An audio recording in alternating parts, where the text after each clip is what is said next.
Today I'm addressing a pressing concern raised by one of our clients regarding the management of overnight shifts during holidays in their nursing agency. Effective workforce management is crucial in maintaining optimal operations within healthcare organizations. Managing overtime and holiday pay requires a delicate balance between quality patient care, employee satisfaction, and cost effectiveness. As a response to our client's query, I aim to provide guidance on handling the overnight portion of a shift that coincides with a holiday. By implementing strategic approaches and considering key factors, nursing agencies can navigate the challenges of staffing employees during the critical periods in the 24/7 healthcare workplace. Passive Workforce provides top-tier healthcare entrepreneurship consulting.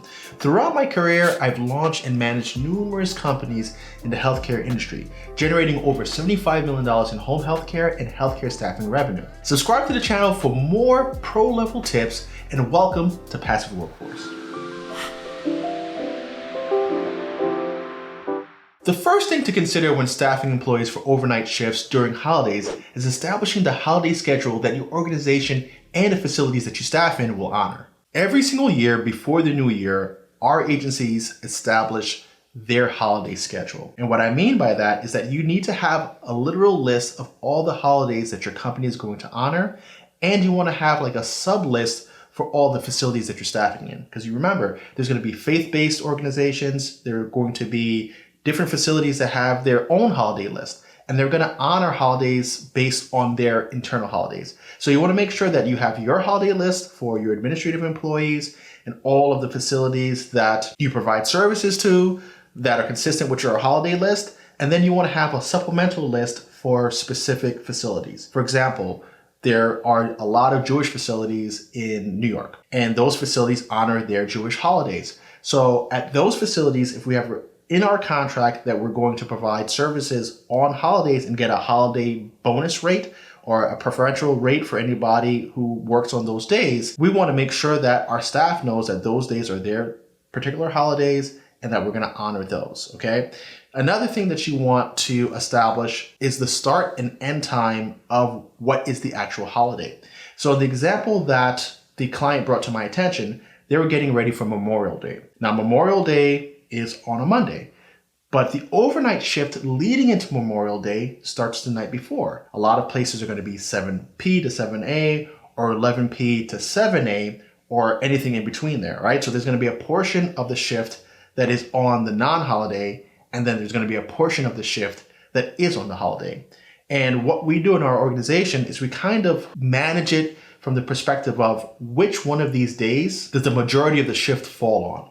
And in most cases, it falls on the actual day. So here's a better example. If the shift starts at 11 p.m. on Sunday, but the holiday is Monday, then 7 out of the 8 hours is on Monday. So the holiday shift starts at 11 p.m. the day before on the Sunday. So if that's how you're going to replicate it for your business, to me, that makes sense. But you want to make sure that that's clear and specified so that everybody who comes into work on Sunday night knows that they're getting the holiday rate, and the people who came in on Monday at 11 p.m. don't think that they're entitled to holiday pay because they started their shift on the holiday. So a lot of places will explain this a little bit differently. They might explain it the way that I have, or they might say that any shift coming into Memorial Day will be overtime up until 11 p.m. on the day of Memorial Day.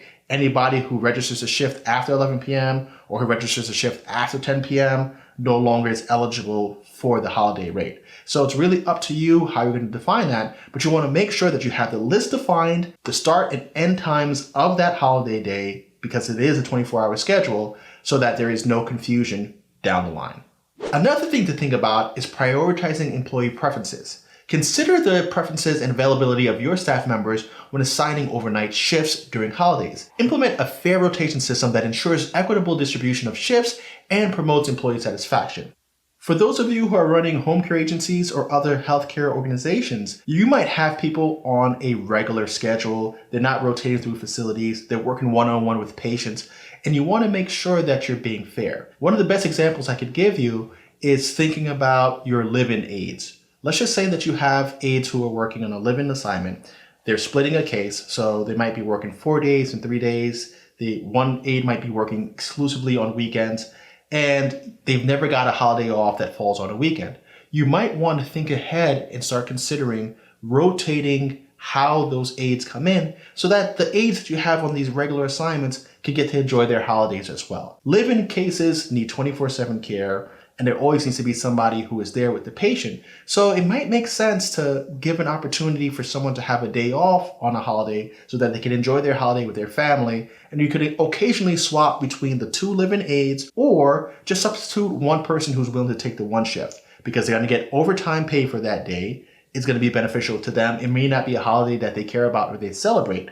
So by taking advantage of rotating your staff, you are distributing the overtime pay while relieving some people to allow them to enjoy their holidays.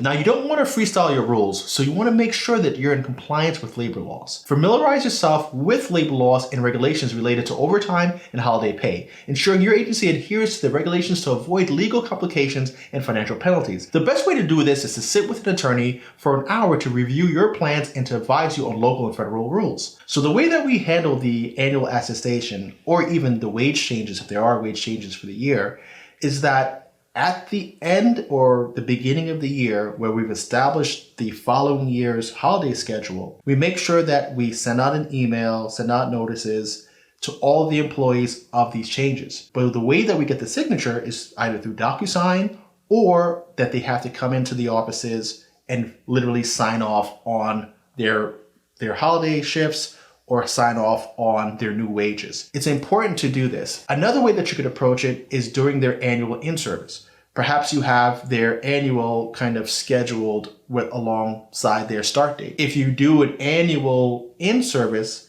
then you should also update them with the plans and the terms related to their pay rate, related to their holidays. By having the signature for this attestation, you kind of protect yourself if there ever is a lawsuit, because the first thing that people are going to claim when they're disputing their wages is they never told me. You want to be able to have a document that's in their writing, signed off by them, clearly explaining and them attesting that they understood the terms and conditions of the holiday, the overtime rate, etc. But again, you just want to make sure that all those documents are in compliance with state and federal laws, so they're not agreeing to something that's illegal. Because if they did agree to illegal terms, you're still going to be held liable for any sort of shortfalls or confusion. Now that you know what your policies are and the law, you need to provide adequate support and resources to your staff. Offer comprehensive training and necessary resources to prepare employees for overnight shifts during holidays. You also want to have clear explanations as to how their rate will be affected and how overtime will be calculated. Equip them with updated protocols and ensure access to additional support if needed. This protects you from having to deal with a disgruntled employee, or worse, an unwarranted lawsuit. Make sure you have the terms of employment, holiday schedule, compensation, bonus pay, and current laws in their employee manual, and have them sign an annual attestation of understanding. One last thing to consider is monitoring employee well-being. Prioritize the well-being and fatigue levels of your employees working overnight shifts during holidays. Implement policies for breaks, rest periods, holiday rotation from year to year, and support systems to prevent burnout and ensure consistent delivery of high-quality patient care. By addressing these 5 key considerations, nursing agencies can effectively manage the overnight portion of shifts during holidays, ensuring a well-staffed workforce, employee satisfaction, and exceptional patient care within the demanding 24/7 healthcare environment. As always, if you found this conversation helpful, slap a like button on the video and subscribe to the channel for more information. As always, you could book a one-on-one consultation with a member of our team using the links right below, and you could get expert advice with setting up your agency. Until the next video, take care.